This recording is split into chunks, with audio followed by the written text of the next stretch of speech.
Bismillahirrahmanirrahim. Assalamualaikum warahmatullahi wabarakatuh. Waalaikumsalam warahmatullahi wabarakatuh. Bagaimana kalian semuanya? Sehat-sehat semua? Sehat. Alhamdulillah. Baiklah, pada pertemuan kali ini kita akan membuat yang namanya keyakinan kelas. Kita akan membuat bersama-sama. Kalau dulu kalian mengenal yang namanya tata tertib kelas atau tata tertib sekolah, pada pertemuan kali ini Bapak akan membuat hal lain namanya keyakinan kelas. Bedanya antara tata tertib kelas dengan keyakinan kelas beda jauh.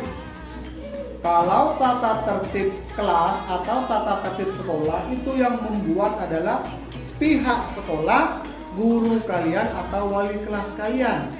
Berlangsung satu arah, kalian diharuskan untuk mematuhi tata tertib kelas ataupun tata tertib sekolah.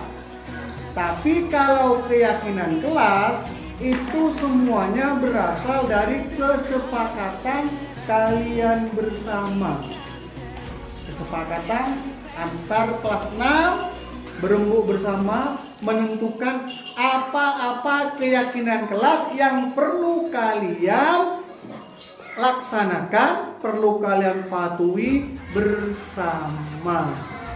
Karena keyakinan kelas itu lahir dari kalian, maka kalian punya kewajiban untuk patuh dan melaksanakan keyakinan kelas tersebut.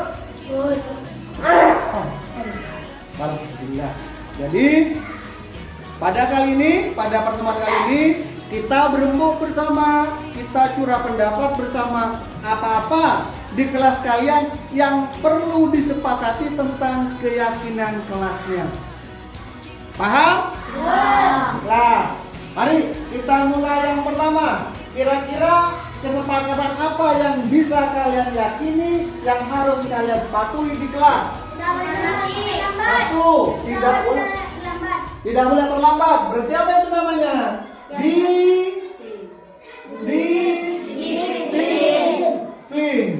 Kalian harus disiplin. Disiplin semua. Disiplin pada waktu masuk sekolah. Disiplin memakai seragam sekolah. Disiplin masuk berarti masuk harus jam 7. Disiplin seragam harus lengkap mengenakan atribut sekolah. Ada topi, ada dasi, ya kan?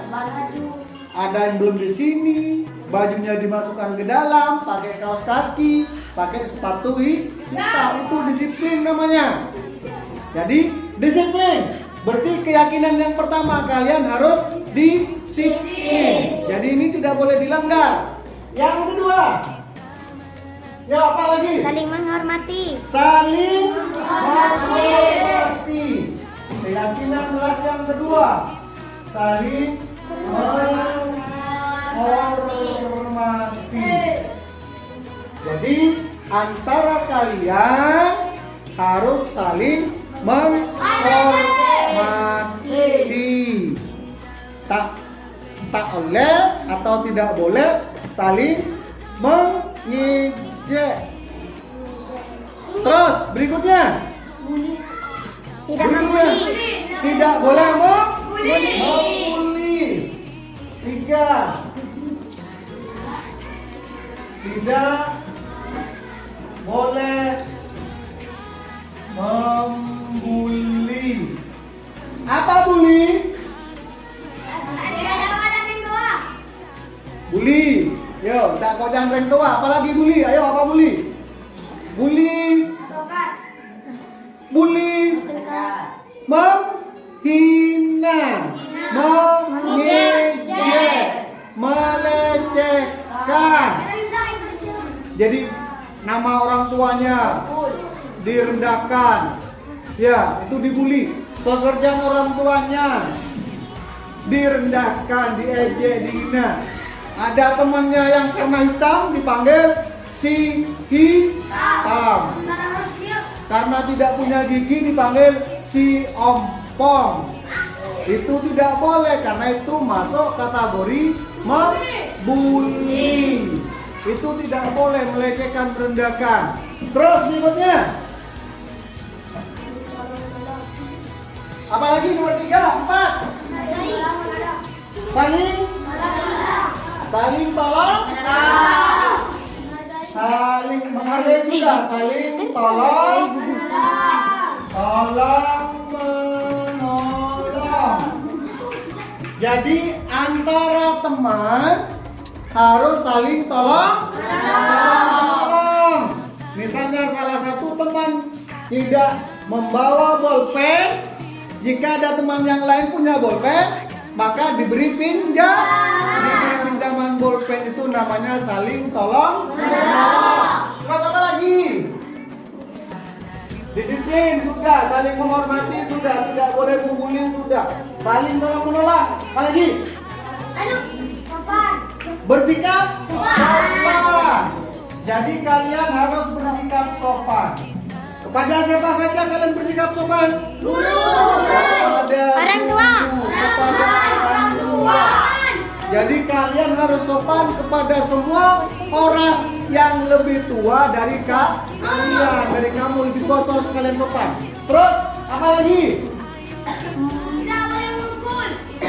Yo. Tidak boleh bertengkar. Tidak boleh bertengkar. Tidak boleh bertengkar. Apa artinya? Yo. Berarti artinya apa? Hidup rukun.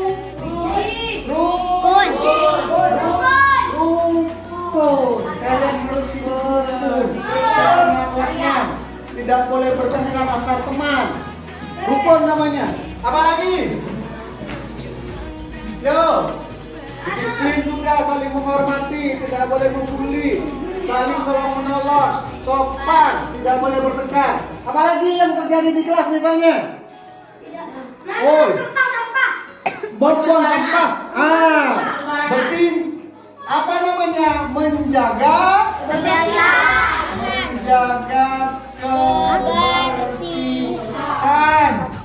kebersihan kelas atau kebersihan sekolah. Jadi jika ada sampah, diambil dibuang pada tempat sampah. Jadi yang piket juga harus masuk lebih awal dari temannya, nyapu lebih dahulu, setelah nyapu baru sampahnya dibuang ke tempat sampah. Itu menjaga kebersihan. Terus ada lagi apa? Yo. Yo, satu. Woi, ketika kalian meminjam,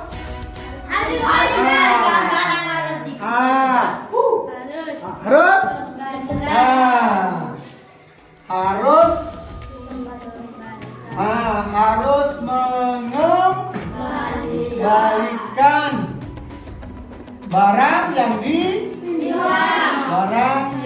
dipinjam. Selain ketika kalian meminjam barang dikembalikan, apa lagi? Ketika meminjam barang harus izin. Ketika meminjam barang atau barang sekolah atau barang temannya, ketika kalian pinjam izin. Pak, saya izin mau pinjam dulu bukunya. Nanti kalau selesai, saya kembalikan. Izin. Apalagi? Yo. Ketika kalian melakukan kesalahan, harus maaf. Itu apa namanya? Bertanggung jawab. Jadi 10. Kalian harus bertanggung jawab. Jadi kalau kalian melakukan kesalahan, minta maaf. Memukul temannya, minta maaf. Menghilangkan barang, mengganti itu namanya kalian bertanggung jawab. Keyakinan kelas yang harus kalian patuhi, yang harus kalian laksanakan secara bersama-sama. keyakinan kelas? Sudah. Nanti ibu bapak akan tuliskan atau ketik sehingga menjadi keyakinan kelas atau menjadi kesepakatan bersama yang harus kalian laksanakan dan patuhi. Mengerti sudah? Baiklah, bapak akhiri dulu. Wabillahi taufiq wal hidayah. Wassalamualaikum warahmatullahi wabarakatuh. Bismillahirrahmanirrahim. Assalamualaikum warahmatullahi wabarakatuh. Waalaikumsalam warahmatullahi wabarakatuh. Assalamualaikum, damai sejahtera, Om Swastiastu, Namo Buddhaya, salam kebajikan, rahayu untuk kita semua yang berada di ruang ini. Saya Agus Sugianto sebagai calon guru penggerak yang berasal dari SDN 401. Pada pertemuan kali ini saya akan melakukan pembahasan kepada rekan-rekan guru sekalian tentang budaya positif. Pada momen kali ini saya bukan lebih menguasai materi atau lebih pandai dari Bapak Ibu sekalian, tapi pada hakikatnya adalah kita sharing bersama atas beberapa permasalahan-permasalahan yang kita hadapi bersama di lingkungan sekolah kita. Jadi sebelum saya lanjutkan, ada beberapa pertanyaan pemantik, yaitu pertanyaan pemantik yang sering dan acap kali kita dengar, yaitu bahwa ada ujaran bahwa hukuman dapat mendisiplinkan anak. Yang kedua, ada juga pemberian hukuman dengan hal positif seperti membaca atau membersihkan halaman sekolah dapat meningkatkan disiplin anak. Yang ketiga, memberikan penghargaan dapat juga meningkatkan motivasi belajar anak. Barangkali pertanyaan pemantik ini bisa Bapak Ibu jawab. Pendapat Bapak Ibu sekalian, mohon. Yang pertama, apakah hukuman dapat mendisiplinkan anak? Bisa ya, bisa tidak. Bisa iya, bisa tidak. Terus yang kedua, apakah pemberian hukuman dengan hal yang positif seperti membaca, membersihkan halaman sekolah dapat meningkatkan disiplin anak? Bisa, ya. Memberikan penghargaan dapat meningkatkan motivasi belajar anak? Sangat bisa. Terima kasih. Hukuman dapat mendisiplinkan anak. Setuju. Ya, setuju. Ada setuju. Rata-rata kita memposisikan diri sebagai guru penghukum, membentak anak, menghukum anak, dengan harapan bahwa anak tersebut sudah bisa disiplin. Tapi di lain waktu, ketika guru tersebut tidak datang, digantikan dengan guru lain, maka anak tidak akan disiplin. Bahkan anak meremehkan guru yang bersangkutan karena telah tergantikan. Jadi nampak sekali bahwa hukuman tidak selamanya bisa mendisiplinkan anak. Karena hukuman itu bukan berasal dari internal, motivasi internal anak, tapi karena anak takut akan sanksi. Yang kedua, apakah memberi hukuman dapat dengan hal-hal yang positif seperti membaca dapat meningkatkan disiplin anak? Pada anak yang sekarang ini, zaman sekarang ini, misalnya ada anak terlambat ke sekolah, kemudian bapak dan ibu guru memberikan sanksi menulis sampai satu halaman, sampai ada beratus-ratus kata. Apakah bisa meningkatkan? Tidak. Bahkan kalau anak tersebut pandai, bapak akan terpojok. Pak, apa hubungannya keterlambatan saya dengan sanksi menulis yang bapak berikan? Ketika sanksi saya diberikan, maka saya makin terlambat, tidak bisa mengikuti pelajaran. Kalau anak sekarang, bapak dan ibu akan terpojok. Yang ketiga, memberikan penghargaan dapat meningkatkan motivasi belajar anak. Pada sementara waktu bisa iya, tapi ternyata pada waktu yang berkepanjangan, memberikan penghargaan dapat membuat anak menjadi ketergantungan. Dia terangsang pada saat dia mendapat hadiah atau penghargaan. Tapi ketika dia tersebut tidak ada, penghargaan tersebut tidak ada, anak-anak tidak termotivasi. Jadi pada momen pengibasan kali ini, saya sedikit akan mengeksplorasi beberapa konsep. Yang pertama tentang disiplin positif, nilai-nilai kebajikan universal. Yang kedua tentang teori motivasi, ada hukuman, ada penghargaan, ada restitusi. Dan yang ketiga tentang keyakinan kelas. Yang keempat kebutuhan dasar manusia dan dunia berkualitas. Yang kelima posisi kontrol guru. Dan yang keenam adalah segitiga restitusi. Ini merupakan hal-hal yang baru sampai yang didengarkan, tapi ini adalah modul-modul yang saya serap ketika mengikuti di kelas guru penggerak. Disiplin positif dan nilai-nilai kebajikan universal. Jadi yang pertama, saya akan sedikit mengulas tentang kegiatan kepalan tangan. Misalnya Bapak Ibu guru menuliskan sesuatu yang sangat berharga pada selembar kertas, sesuatu yang sangat rahasia dan berharga. Kemudian lembaran kertas tersebut dikepal oleh Bapak Ibu. Kemudian ada teman Bapak Ibu yang menyuruh untuk membuka kepalan tangan tersebut. Apa yang akan Bapak Ibu lakukan? Coba. Bapak Ibu memegang di dalam kepalan tangan Bapak Ibu memegang selembar kertas yang berisi sesuatu yang sangat penting sehingga dikepal. Tapi ada orang lain yang menyuruh Bapak Ibu untuk membuka kepalan tangan tersebut. Apakah Bapak Ibu akan membuka? Tidak. Tidak membuka. Tidak. Alasannya? Bukan murid. Alasannya bukan murid, tapi orang lain. Misalnya yang menyuruh adalah teman atau guru yang selevel dengan Bapak Ibu.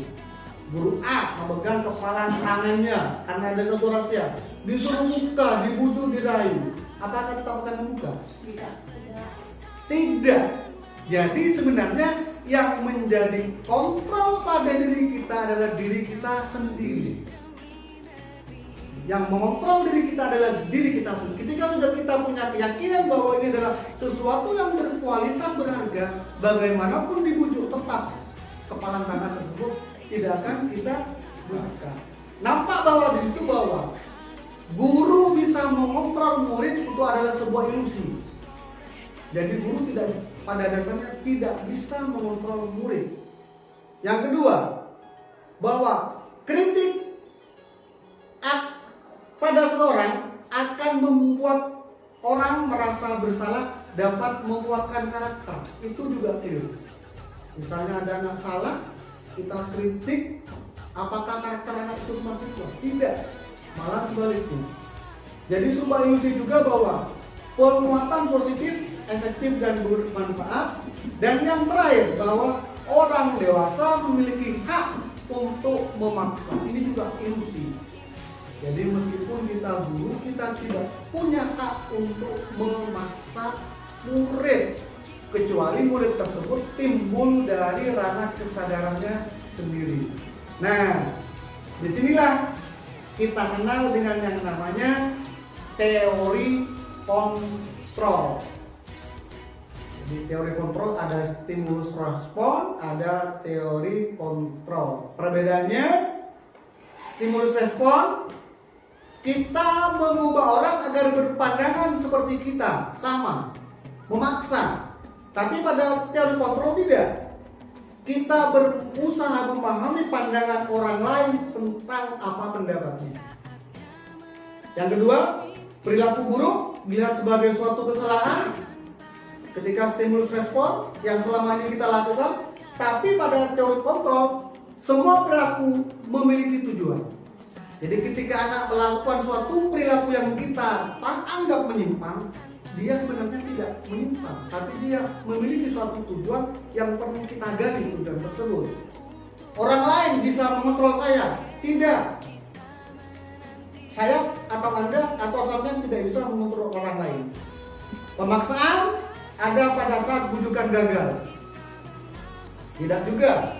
Kolaborasi dan konsensus menciptakan pilihan-pilihan baru. Misalnya, nanti kita bahas penuh pada modul keyakinan kelas. Model berpikir menang kalah pada stimulus respon, tapi kalau teori kontrol tidak ada menang, tidak ada yang kalah, tapi sama-sama menang.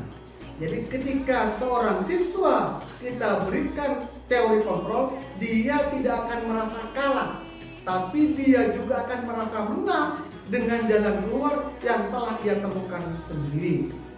Jadi itulah perbedaan antara stimulus respon dan teori kontrol. Nah sekarang kita beranjak pada disiplin positif. Ada beberapa hal yang perlu kita bahas pada pertemuan kali ini. Yang pertama, telah kita ketahui bahwa saya dan sampean sekalian tidak bisa mengontrol orang lain, tapi hanya bisa mengontrol diri sampean sendiri. Jadi itu ada motivasi implisit, itu ada makna disiplin bahwa belajar disiplin adalah belajar mengontrol diri dengan menggali setiap potensi yang kita miliki agar tercapai tujuan mulia seperti yang kita inginkan. Itu adalah makna dari kata disiplin. Yang kedua, semua perilaku itu memiliki sebuah tujuan. Di sini kita kenal dengan teori motivasi. Setiap siswa melakukan sebuah kesalahan pasti dia memiliki tujuan. Nah, tujuan itu kita gali dalam sebuah teori motivasi. Yang pertama, dalam teori motivasi ada anak termotivasi untuk melakukan sesuatu karena untuk menghindari hukuman.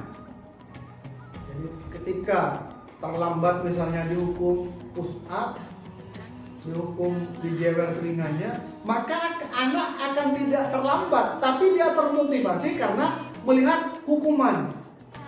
Kalau saya terlambat nanti dihukum, lebih baik saya tidak terlambat. Dia tidak punya pilihan lain. Nah, yang kedua, untuk mendapatkan imbalan atau penghargaan. Ada anak yang termotivasi karena dia mendapat imbalan, tidak terlambat, dikasih penghargaan, dikasih bagus, dikasih uang dan sebagainya. Dia termotivasi karena melihat penghargaan. Dan yang terakhir, inilah yang perlu kita tanamkan, yaitu dia termotivasi untuk menghargai diri sendiri. Setiap yang melakukan sesuatu pada dasarnya adalah untuk menghargai diri sendiri. Nah, ketika seorang anak sudah menghargai diri sendiri, apa pedoman yang ia imani? Adalah kebajikan universal, yaitu nilai-nilai kebaikan yang sudah diakui secara global tanpa memandang latar belakang agama, keyakinan, ras, bahasa dan sebagainya. Itulah yang disebut dengan kebajikan universal. Dari kebajikan universal inilah kemudian kita telurkan, kita padatkan menjadi sebuah keyakinan kelas. Selanjutnya, model berpikir menang kalah, itu pada stimulus respon tadi. Nah, yang kelima ini ada 5 posisi kontrol. Seorang guru pada dasarnya memegang 5 posisi kontrol. Sebagai penghukum, dia kemudian memberikan hukuman pada beberapa siswa yang telah melakukan pelanggaran. Yang kedua, memojokkan siswa sehingga dia timbul rasa bersalah. Saat rasa bersalah itu timbul, kemudian siswa disuruh melakukan sesuatu. Yang ketiga, kita guru memposisikan sebagai teman. Sederajat. Coba Bapak minta tolong, kamu lambat dan terlambat lagi. Itu posisi kita sebagai teman. Lebih baik daripada penghukum. Pemantau. Ini berputar pada kata tertib. Dan yang terakhir adalah manajer. Inilah manajer, itulah yang perlu kita gali sampai saat sekarang ini. Dan yang terakhir yang akan kita bahas tentang kebutuhan dasar manusia. Ada 5 kebutuhan. Sekarang kita berlanjut pada disiplin. Asal katanya disiplin, yang artinya belajar, Disiplin di situ Ki Hajar Dewantoro telah juga menerapkan apa yang dimaksud dengan disiplin. Disiplin adalah seseorang yang merdeka, yang bisa mengatur dirinya sendiri tanpa bergantung pada orang lain. Dia bisa mengontrol dirinya sendiri dengan kebajikan universal yang telah dia yakini. Jadi seseorang anak yang sudah bisa mengontrol dirinya sendiri dengan kebajikan universal, pada dasarnya dia telah bisa melakukan tindakan disiplin. Ini adalah kebajikan universal. Ini sudah saya bahas tadi. Sekarang saya lanjutkan pada motivasi perilaku yang telah saya singgung tadi. Bahwa pada dasarnya seorang murid itu melakukan motivasi ada 3. Yang pertama, menghindari hukuman. Itu adalah motivasi eksternal. Dia mematuhi semua tata tertib karena takut dihukum. Tata tertib itu adalah faktor eksternal yang dibuat orang luar. Itu tidak kita inginkan. Yang kedua, untuk mendapatkan imbalan, penghargaan atau hadiah, itu juga motivasi eksternal. Itu juga kita tidak inginkan. Karena ketika bertemu dengan guru lain yang tidak memberikan hadiah, otomatis disiplin dia akan turun. Karena tidak berasal dari motivasi internal. Yang terakhir yang sangat kita harapkan adalah motivasi internal. Jadi murid termotivasi dari dalam dirinya sendiri untuk menghargai dirinya sendiri. Inilah yang perlu kita terapkan saat sekarang ini. Konsep merdeka menurut Ki Hajar Dewantoro tidak hanya terlepas dari perintah, akan tetapi juga cekap membuat memerintah diri sendiri. Itu pada dasarnya. Nah, sekarang kita belajar dengan apa yang dimaksud dengan restitusi. Kemarin saya telah melakukan sebuah video langkah-langkah restitusi. Ada 2 video yang saya buat. Yang pertama, ketika seorang anak terlambat. Nanti saya coba share videonya. Tentang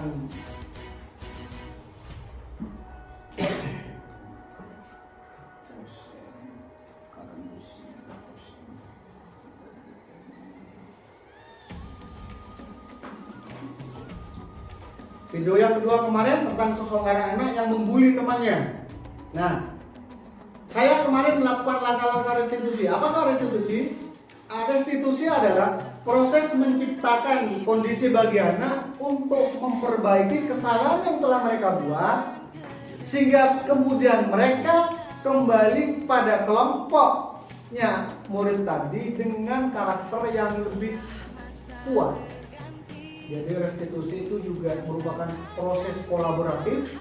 Jadi antara guru anak dan guru-guru yang lain berkolaborasi sehingga anak menemukan solusi sendiri, jalan keluar atas masalah yang telah dibuatnya. Jadi itulah yang disebut dengan restitusi. Ciri-cirinya restitusi: perbaikan dilakukan bukan menebus kesalahan, tapi anak belajar dari kesalahan kemudian untuk memperbaikinya. Memperbaiki hubungan, ada tawaran, ada pilihan-pilihan dari anak tersebut, bukan paksaan. Menuntun, melihat ke dalam diri sendiri, mencari kebutuhan dasar yang dibutuhkan orang anak. Jadi itulah 9 ciri-ciri dari restitusi. Nah, sekarang berikutnya, keyakinan kelas. Ada perbedaan antara keyakinan kelas dan peraturan atau tata tertib.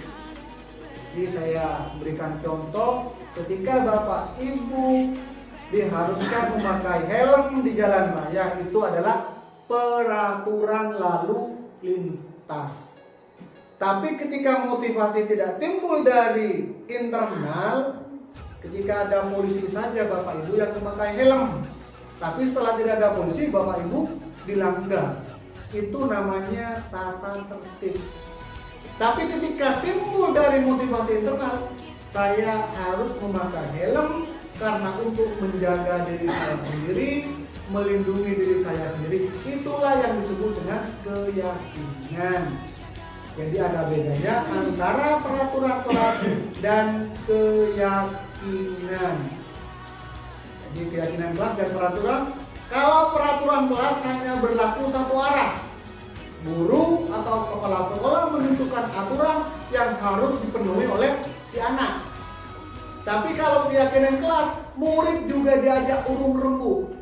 Apa-apa kebajikan universal yang perlu dituliskan untuk diyakini dan dilakukan oleh satu kelas.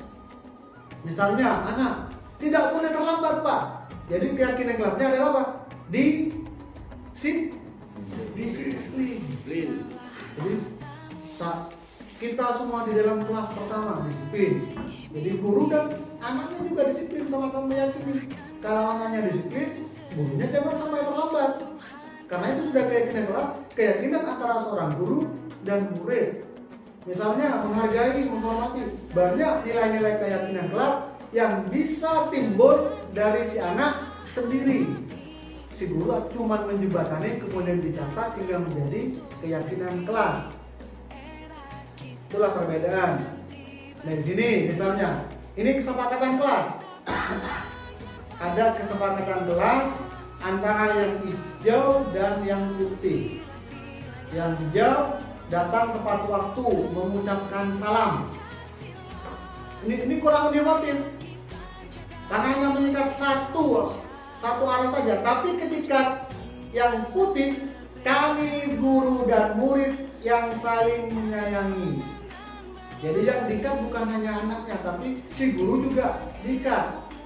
Menjaga kebersihan sekolah. Satunya, kami murid yang semangat belajar. Kami murid yang peduli dengan teman-teman. Semuanya diikat dengan keyakinan kelas. Kalau di sini, inilah bentuk seperti tata tertib atau peraturan kelas. Ini bedanya. Bedanya antara tata tertib peraturan. Misalnya, selalu kembalikan buku ke tempatnya.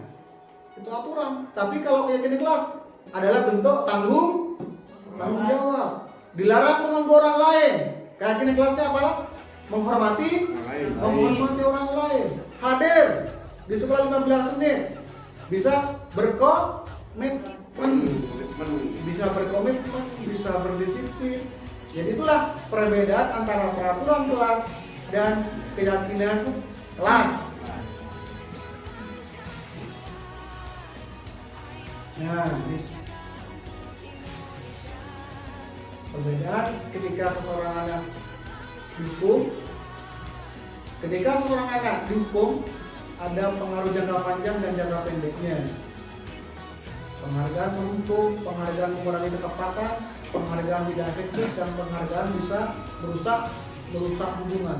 Jadi seseorang yang dihukum itu akan memberikan dampak jangka panjang. Penghargaan pada dasarnya juga sama dengan menghukum. Penghargaan juga bisa mengurangi ketepatan. Penghargaan bisa juga tidak efektif karena anak tergantung pada penghargaan tersebut. Penghargaan juga bisa merusak hubungan. Jadi kita hindari untuk memberikan penghargaan. Dihukum dengan penghargaan. Penghargaan bisa menurunkan kualitas. Anak bergantung kepada penghargaan sehingga anak tidak bisa berekspresi. Penghargaan bisa mematikan kreativitas. Penghargaan bisa mengurangi motivasi intrinsik. Contohnya, mencatat 100 kali di dalam buku. Saya tidak akan terlambat lagi karena terlambat di sekolah. Itu termasuk hukuman. Karena bukan zamannya lagi seperti itu. Lari mengelilingi lapangan basket 2 kali.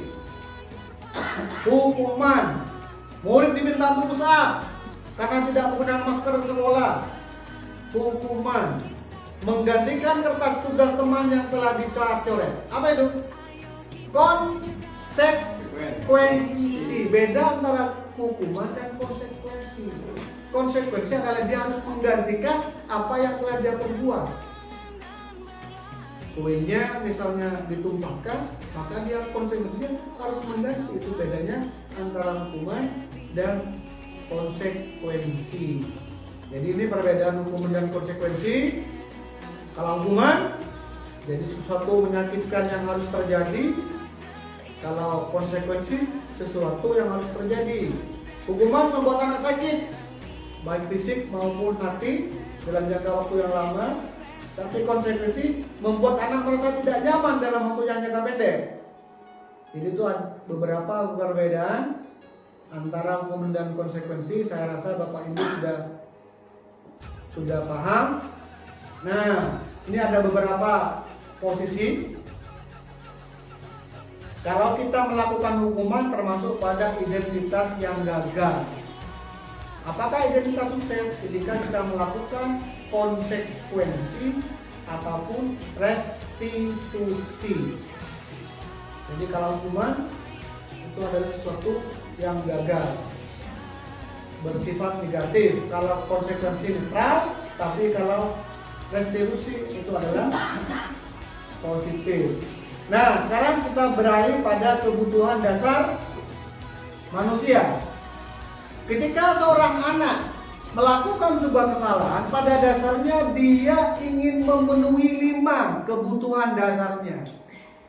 Tapi pemenuhannya dia dengan melakukan sebuah kesalahan. Contohnya, seorang anak terlalu jenuh di dalam kelas karena belajar terus-menerus, dia akhirnya keluar kelas. Anak tersebut kemudian berlari-lari kecil. Kebutuhan apa yang tidak dipenuhi? Kebutuhan akan kesenangan. Ketika seorang guru tahu kebutuhan dasar yang ingin dipenuhi anak, maka guru bisa mencari solusi efektif untuk mengurai permasalahan tersebut. Jadi ada 5 kebutuhan dasar. Kebutuhan bertahan hidup itu yang pertama.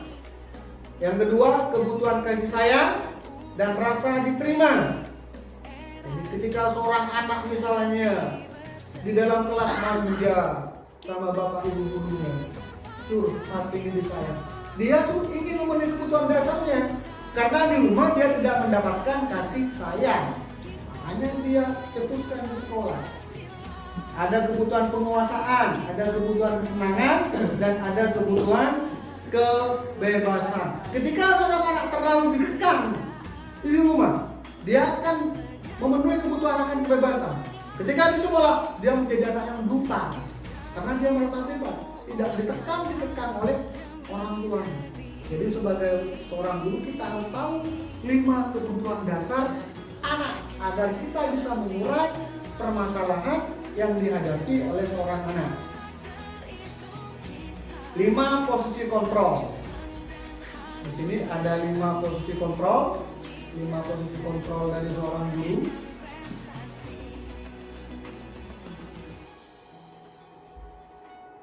Yang pertama, penghukum. Guru tersebut biasanya berbuat apa? Menghardik, menunjuk-nunjuk, memarahi, menyakiti, menyindir. Itu ketika guru sebagai penghukum. Kalau kamu tidak melakukannya, awas. Hasilnya anak menjadi seorang anak yang memberontak. Berbohong bisa menyalahkan orang lain. Murid meletakkan guru di luar pendidikan atau di luar dunia yang berkualitas, sehingga kemudian berkata, biarkan saja, nanti juga marah-marah lagi. Itu kalau seorang guru berposisi sebagai kontrolnya sebagai penghukum. Yang kedua, membuat orang merasa bersalah. Biasanya intonasi si guru ini merendah, berceramah, seharusnya kamu seperti ini, ibu kecewa dengan kamu karena kamu telah melanggar. Jadi si anak dipojokkan sehingga anak kemudian merasa bersalah. Nah, hasilnya apa? Anak-anak kebanyakan menyembunyikan kesalahannya. Anak-anak menyangkal, anak-anak bisa berbohong. Jadi anak juga meletakkan guru di dalam dunia berkualitas, tapi kualitas paling rendah. Maafkan saya, murid berkata, maafkan saya bu, karena saya telah melanggar. Ada posisi yang kedua, guru berfungsi sebagai teman, membuatkan alasan-alasan ke muridnya, misalnya, ayolah bantu Bapak lakukan yang terbaik agar Bapak tidak dimarahi oleh kepala sekolah. Masa kamu tidak mau membantu Bapak? Masa kamu tidak mau membantu Ibu? Itu posisi guru sebagai teman, dianggap sebaya. Apa adanya, anak menyebabkan ketergantungan. Jika tidak ada guru tersebut lagi, anaknya kebingungan. Ini adalah ketergantungan. Murid meletakkan guru sebagai orang yang sangat penting di dalam dunia berkualitas. Tapi ketika guru tersebut tidak ada, kebingungan kan? Karena dia merasa kehilangan segalanya. Yang keempat, guru berfungsi sebagai pemantau. Ini kerjanya cuma menghitung dan mengukur, menakar pelanggaran yang telah dibuat anak dihubungkan dengan tata tertib atau peraturan sekolah. Apakah kamu sudah tahu peraturannya? Apa yang telah kamu langgar? Biasanya seperti itu. Seorang guru yang berfungsi sebagai pemantau. Ini juga kurang baik. Yang terakhir, guru adalah sebagai manajer. Inilah yang diharapkan dari Bapak Ibu sekalian. Jadi tugasnya adalah untuk menghargai diri sendiri. Guru cuma mengajukan beberapa pertanyaan. Seperti kemarin, ketika ada seorang anak yang terlambat, saya cuma menanyakan keyakinan kelas apa yang telah kamu langgar. Dia menjawab, disiplin Pak, karena saya datang terlambat. Kemudian ditanyakan alasannya, mengapa kamu terlambat. Dia mengemukakan alasan yang masuk akal. Kemudian guru tadi tidak menyalahkan anak. Saya paham kamu terlambat karena alasannya kamu begini. Bapak tidak akan membaca kesalahan tersebut.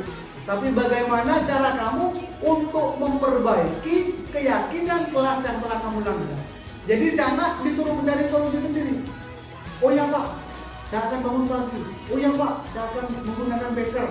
Oh ya Pak, saya akan memohon bantuan pada ibu, pada kakak.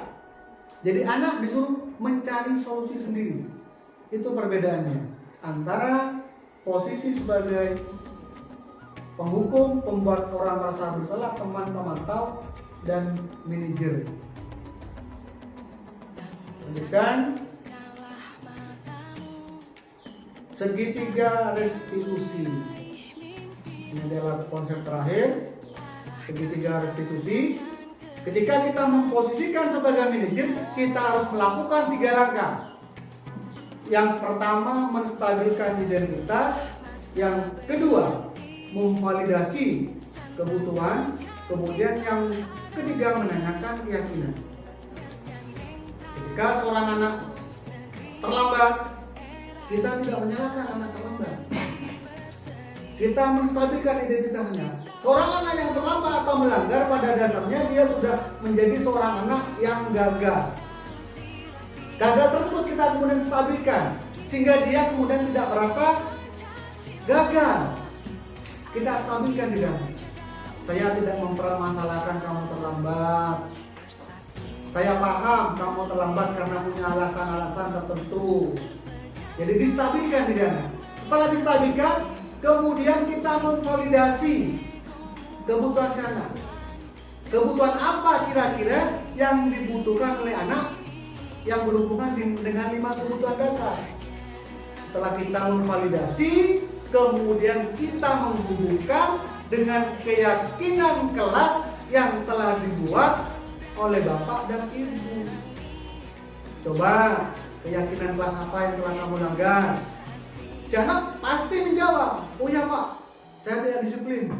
Oh ya Pak, saya main hakim sendiri. Oh ya Pak, saya tidak menghormati teman. Ketika anak sudah menghubungkan dengan keyakinannya, maka si anak disuruh untuk memperbaiki sendiri, disuruh untuk mencari solusi atas permasalahannya sendiri. Jadi nampak anak-anak termotivasi, sadar atau termotivasi dari diri dalam si anak itu sendiri. Jadi itulah yang disebut dengan segitiga restitusi. Misalnya ini pertanyaan pernyataannya. Ketika kita menstabilkan identitas, berbuat salah itu hal yang manusiawi karena tidak ada manusia yang sempurna. Bapak dan Ibu juga pernah berbuat salah. Itu pertanyaan-pertanyaan atau pernyataan pada waktu kita menstabilkan identitas anak, sehingga anak yang merasa gagal termotivasi, bukan langsung kita bentak. Ketika kita bentak, dia akan frustasi, dia tetap gagal, tidak bisa memperbaiki. Nah, ketika kita menvalidasi, misalnya kamu sebenarnya bisa saja melakukan hal yang lebih buruk, tapi kamu kan tidak melakukannya, berarti itu kamu bagus. Divalidasi, kami pasti punya alasan untuk terlambat.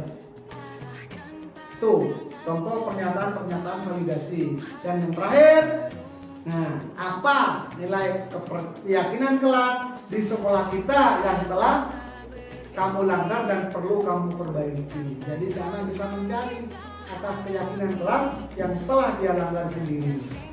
Jadi itulah beberapa materi yang bisa saya sampaikan pada webinar kecil pada pertemuan kali ini. Semoga bisa memberikan manfaat dan memberikan output yang positif pada diri kita. Jika ada beberapa pertanyaan, saya persilakan Bapak dan Ibu guru sekalian untuk memberikan pertanyaan yang bisa kita sharing bersama. Karena pada dasarnya kita sama-sama belajar. Silakan.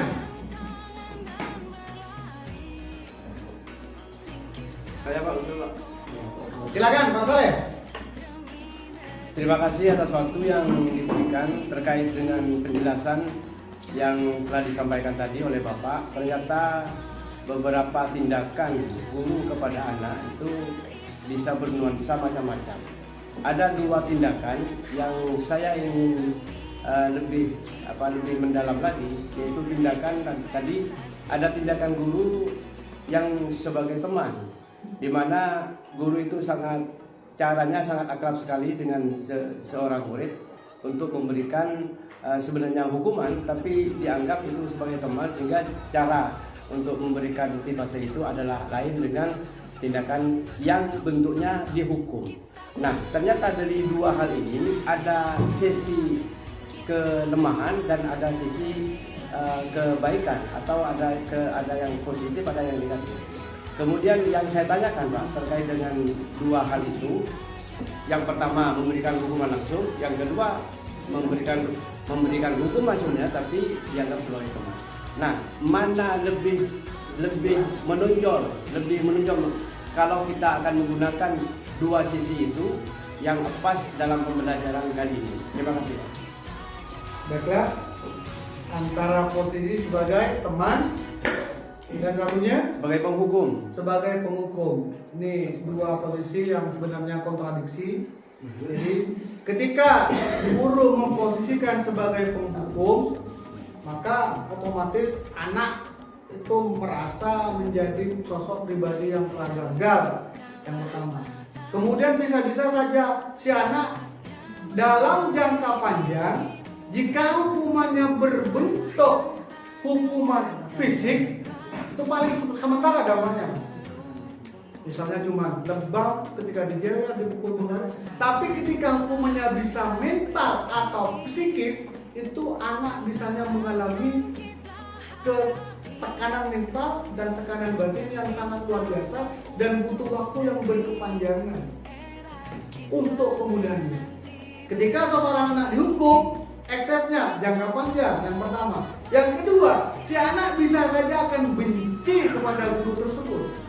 Ketika si anak benci pada guru tersebut, maka dia otomatis juga benci kepada pelajaran yang diampu oleh guru yang bersangkutan. Misalnya dia kelas 4, kemudian guru yang menghukum dia kelas 5, dia pengennya langsung kelas 6.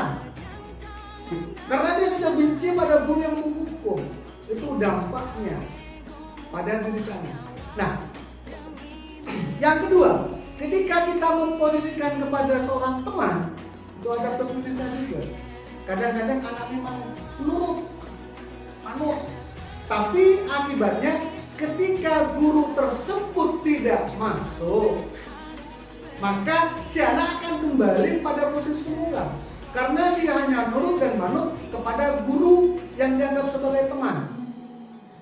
Itu efeknya. Sehingga apa efek negatifnya? anak timbul rasa ketergantungan pada guru tersebut. Ya, jika guru tersebut lama di sekolah tersebut, tapi jika guru yang bersangkutan pindah, apakah anak juga akan pindah?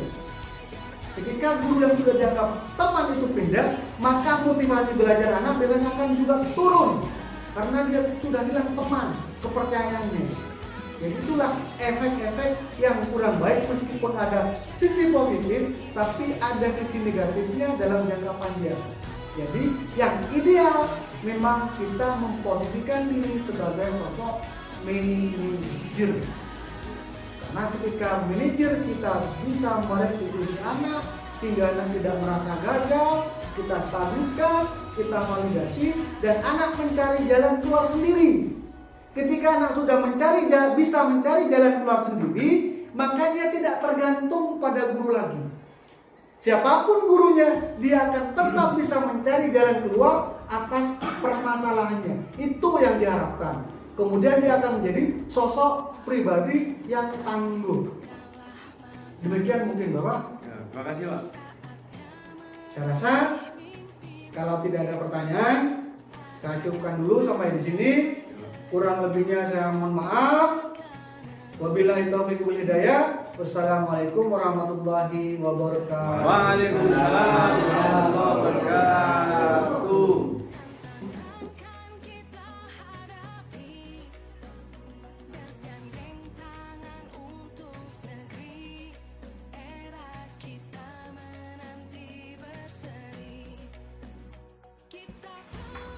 Assalamualaikum warahmatullahi wabarakatuh. Saya nama Salihuddin KR sebagai guru kelas SDN Pak Songsoan 1.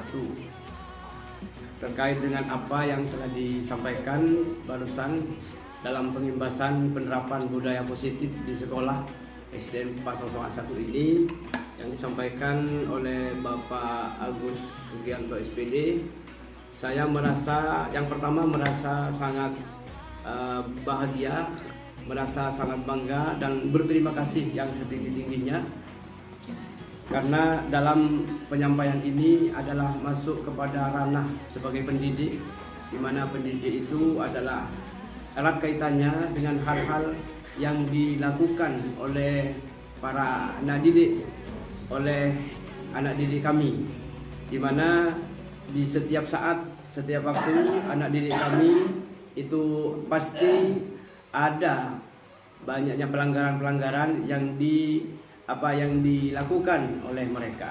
Oleh karena itu, dalam bentuk mengatasi hal demikian, saya tertarik sekali dengan bentuk hukuman yang secara itu tadi secara manajer. Karena itu adalah tidak memfokuskan bahwa guru yang terlalu ketat, guru yang terlalu beringas dan semacamnya, bahkan anak didik itu akan merasa terayomi dan akan merasa dalam melakukan tindakan-tindakan itu akan sesuai dengan apa yang dilakukan oleh anak didik itu, tindakannya akan dirasakan sendiri. Karena kalau berangkat dari kami sebagai guru untuk menghukum, akan ada satu persoalan-persoalan dan persepsi-persepsi negatif dari mereka. Oleh karena itu, dalam bentuk secara manajer itu, hukuman itu akan bisa memberikan kedewasaan kepada anak didik untuk nanti tidak menyalahkan siapa-siapa, tapi anak didik itu akan merasa sendiri dan merasa terhukum sendiri, dan bahkan dengan sendirinya mereka itu akan sadar dengan apa yang mereka lakukan. Oleh karena itu, dalam pengibasan ini sangat bersyukur sekali. Berarti ini merupakan tambahan ilmu pengetahuan baru untuk para pendidik di seluruh Indonesia, khususnya andai kata ini bisa diimbaskan oleh seluruh oleh para penyampai di seluruh Indonesia, maka ini akan lebih baik, akan lebih terhormat kepada para pendidik untuk tidak tersangkut paut hal-hal yang menyalahi aturan-aturan pemerintah. Demikian Bapak, terima kasih yang sedalam-dalamnya, dan mohon maaf dalam tanggapan ini manakala apa yang saya sampaikan ini merupakan satu support untuk ke depan kami. Mungkin dengan bersama para pendidik-pendidik yang lain akan sama dengan apa yang saya sampaikan pada kali ini. Terima kasih. Akhirnya, Assalamualaikum warahmatullahi wabarakatuh. Assalamualaikum warahmatullahi wabarakatuh. Assalamualaikum warahmatullahi wabarakatuh. Perkenalkan, nama saya Sumaya. Saya sebagai guru kelas di SDN 001. Sebelumnya saya terima kasih kepada Bapak Agus Sugianto yang sudah memberikan penghibasan terhadap kami. Penghibasan tersebut itu sangat penting bagi kami sebagai pendidik untuk memberikan dampak positif bagi pendidik. Terima kasih. Kurang lebihnya saya mohon maaf. Wassalamualaikum warahmatullahi wabarakatuh.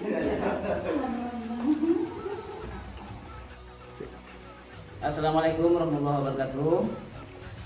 Nama saya Agus Salim dari Sekolah SDN 001 sebagai guru mapel Bejoga di SDN 001. Terima kasih yang sebesar-besarnya kepada Bapak Agus Sugianto yang telah menjelaskan penerapan budaya positif di sekolah SDN 001. Ini sangat bermanfaat bagi saya pribadi dan juga anak didik nanti. Bisa nanti saya tuangkan di SDN di sini. Alhamdulillah, ini banyak ilmu yang kita dapat dan juga pengalaman-pengalaman yang baru diterangkan oleh Bapak Agus Sugianto. Mungkin itu dari saya, kurang lebihnya mohon maaf. Assalamualaikum warahmatullahi wabarakatuh. Kalau kita lagi tersedak, jangan lupa membeli manisan. Tugas kita sebagai guru penggerak, wujudkan generasi berbudi di masa depan. Terima kasih.